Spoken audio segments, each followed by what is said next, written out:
السلام علیکم every one, امید ہے آپ سب خیریت سے ہوں گے۔ میں سلمان صاحب سوشل میڈیا نیٹ ورک کے ساتھ آپ کی خدمت میں حاضر ہوں۔ آپ تمام ناظرین جو میرا سوشل میڈیا نیٹ ورک دیکھ رہے ہیں، دیکھنے اور سننے والے تمام ناظرین کی سلامتی ہو۔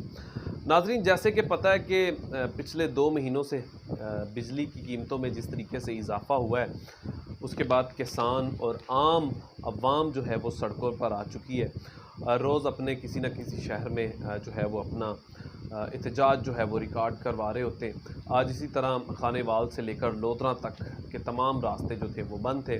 اسی طرح پنجاب کے مختلف علاقے بھی بجلی کے زیادہ بل بھیجنے کی وجہ سے یا ٹیکسز لگانے کی وجہ سے لوگ شدید غصے میں تھے۔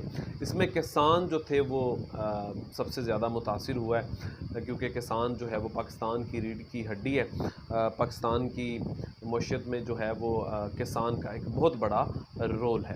تو کسانوں نے ان تمام جو بجلی کے بل ہیں، جو زیادہ بل آئے ہیں، اس کے اندر ایک عجیب و غریب سے جو ان کی طرف سے کہا گیا کہ ٹیکسز کا اضافہ کیا گیا ہے یا لگائے گئے، اس کی ہم شدید مذمت کرتے ہیں، اور جب تک اس کو ختم نہیں کیا جائے گا ہم احتجاج جاری رکھیں گے۔ اور اسلام آباد دھرنے کی بھی انہوں نے آج دنیا پور میں انہوں نے اعلان کیا، کال دی کہ ہم اس کے بعد اسلام آباد کی طرف اپنا مارچ بھی نکالیں گے۔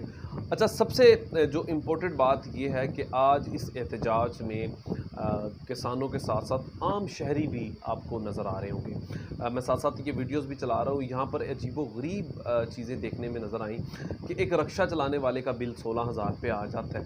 ایک جس کے گھر میں صرف ایک پنکھا اور 2 بلب چلتے ہیں، اس کے گھر میں 5,000، اور ایک اور بزرگ شہری وہاں پر موجود تھا، اس کے گھر کا 9,000 روپے بل تھا، اور ان کی طرف سے کہا جا رہا تھا کہ میرا یہ بل بھرنے والا کوئی نہیں ہے، لیکن جس طریقے سے میرے ساتھ اس حکومت نے زیادتی کی ہے تو اس نے بہت زیادہ جو تھی اس حکومت کو بدوائیں دی، اور بدقسمتی کے ساتھ یہ مشکل وقت اس حکومت کا جا رہا ہے۔ اگر اسے مزید ایسی بدوائیں ملتی ہیں تو میرے خیال میں ان کی مشکلات میں اور اضافہ ہی ہوگا۔